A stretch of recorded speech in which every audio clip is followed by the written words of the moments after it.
With 3 days to go before the final vote in the Canadian election, everyone's stress level is through the roof, including mine. So today, the gloves come off. This is not a normal election. This is a national emergency. This election is not about taxes, about pipelines, about housing, all of the things that Canadians absolutely do have a right to be concerned about. But this particular election, make no mistake, is about our very survival, our survival as a sovereign nation. Let's be clear. Donald Trump is Canada's #1 enemy.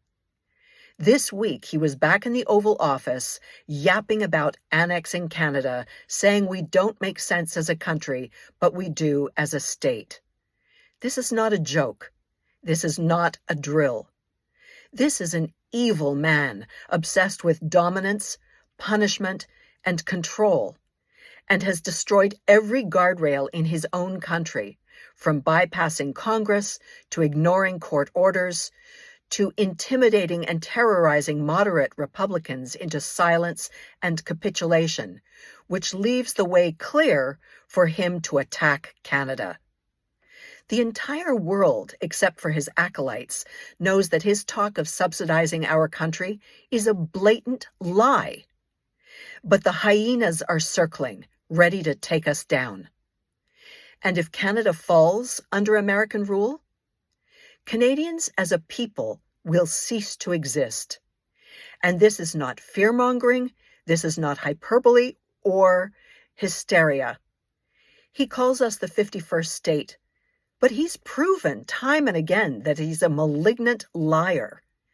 And he knows he can't afford to have Canada as a state, because even the most right-wing of us are still left of his government of street rats.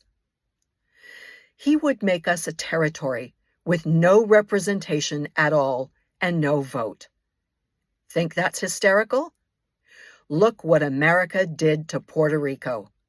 They conquered it and made it a U.S. territory in 1898. Puerto Ricans weren't granted citizenship until 1917, almost 20 years later. But they are still only a territory 127 years later. They don't get a vote. They don't get any representation in the American government. And when a hurricane disaster struck the island, what did Trump do? He went there and he threw rolls of paper towel into the crowd, all the while preening and crowing about the size of the crowds. 3,000 people died in Puerto Rico, and they got no help from Donald Trump. That's the future Trump envisions for Canada, a powerless serf of a hostile empire. So ask yourself, if Pierre Poilievre is Prime Minister, the man who supported the trucker convoy of domestic thugs flying American Confederate flags and swastikas and never once condemned them, who do you think he'll answer to while Canada is being raped by the American oligarchy and sold off piece by piece? Mark Carney has worked on the world stage. His whole career has been based on crisis management. He understands how to craft high-stakes strategy. He knows what it takes to stand up to power and protect Canada's independence. If Trump makes a move, political, economic, or even military, I trust Mark Carney to stand up to him. Pierre Poilievre doesn't even have a leg to stand on as far as experience or expertise. He's nothing but a nasty, mean little windbag.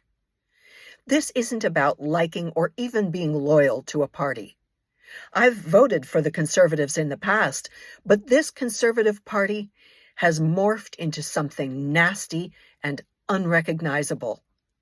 Even Conservative former Prime Minister Kim Campbell said she cannot support Poilievre.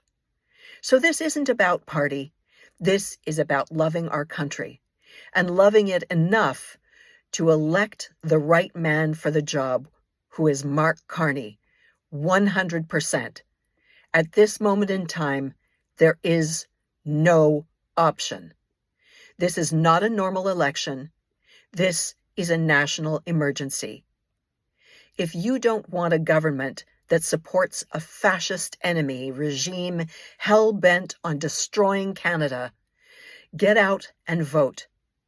Every vote matters, and your life and the lives of the people you love depend on every vote.